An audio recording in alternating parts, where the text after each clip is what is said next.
नमस्कार दोस्तों, इस वीडियो में आप NCERT book class 10 subject math के प्रश्नों के हल बेहतरीन तरीके से जान पाएंगे। तो चलिए शुरू करते हैं।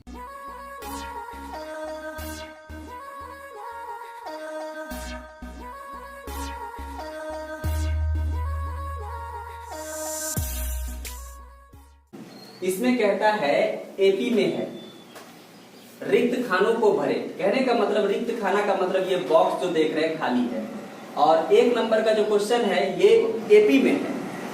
एपी में कहने का अर्थ होता है कि कोई भी चीज बराबर बढ़ता है, जिसमें कि आप लोग पहले भी बताया जा चुका है कि एपी में डिफरेंस जो होता है, अंतर जो होता है, जिसको सार्वंतर कहते हैं, वो बराबर बराबर होता है। तो बराबर घटेगा चाहे बराबर बढ़ेगा। तो इसी सीरीज पर इसी तरीके से ये ना आगे बढ़ा है या घटा है। तो 2 के बाद यहां पर कुछ ना कुछ हुआ है, मतलब 2 के बाद यहां कुछ होगा, खाली है। इसके बाद यहां पर आपका 26 हुआ। तो यहां पर कितना होगा ये निकालना है। लेकिन एक क्लू आपको बताया है कि ये एपी में है। तो एपी में अगर ये है, एक नंबर की बात कर रहे हैं हम, अगर ये एपी में है तो ये पहला वाला हो जाएगा ए, और दूसरा वाला यहां पर आपका ए प्लस डी होके होगा, दूसरा पद है।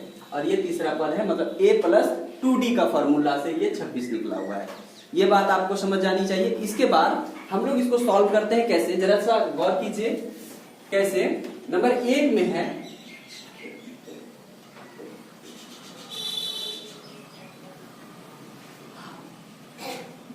नंबर 1 का सॉल्व करते हैं। यहां पे देख लीजिए, ए है आपका 2, आपको डी नहीं मालूम है यहां पर, और ये पता है आपको तीसरा नंबर पे है 1, 2 और 3, तीसरा नंबर पे 26 है।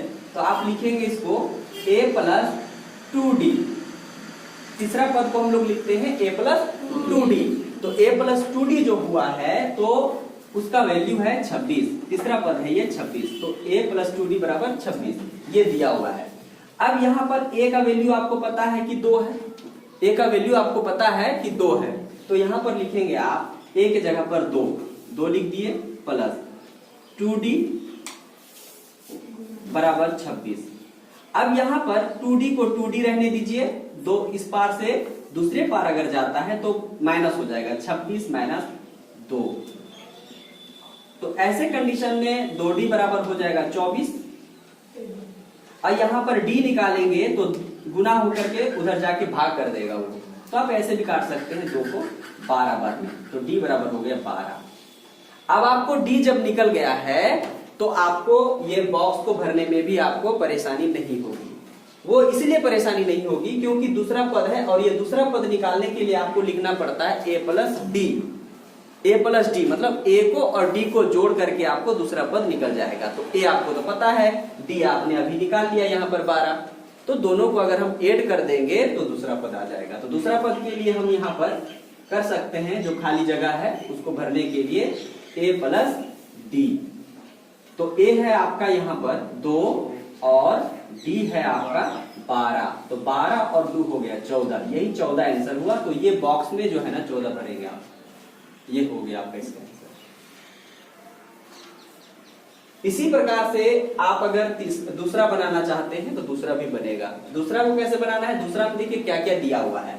आपको a नहीं दिया हुआ है, आपको दूसरा पद दिया हुआ है, फिर तीसरा पद नहीं दिया हुआ है, चौथा पद दिया हुआ है।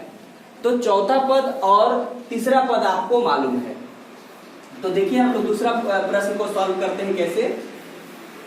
दूसरा प्रश्न को जिसमें कि दिया हुआ है तीसरा पद, तो तीसरा पद खाली है, तीसरा पद नहीं दिया है आपको, दूसरा पद और चौथा पद दिया है कि पहला, दूसरा, तीसरा और चौथा है। तो दूसरा पद दिया हुआ है, दूसरा पद का वैल्यू होता है a प्लस डी। दूसरा पद के लिए लिखते हैं हम लोग a प्लस डी। तो उसका वैल्यू दिया है 13। 2 नंबर की बात कर रहे हैं, देख लीजिए। दूसरा पद के लिए a प्लस डी लिखते हैं। तो हम a प्लस डी जो लिखेंगे तो a प्लस डी वैल्यू हो गया 13। ये समीकरण 1। उसी प्रकार से आप देख लीजिए, इसका वैल्यू होगा चौथा नंबर पे है, तो इसको लिखेंगे a प्लस 3d। चौथा पद को, ये चौथा पद का है, 1 2 3 4, चौथा पद है तो a प्लस 3d, तो a प्लस जो 3d लिखेंगे तो उसका वैल्यू है 3, समीकरण 2। अब ये दोनों समीकरण को अगर आप सॉल्व कर लेते हैं तो a और d निकल जाएगा, और a और d जब निकल जाएगा तो आप इसमें से ad निकालने के बाद आप पहला पद और तीसरा पद को भी आराम से निकाल लेंगे।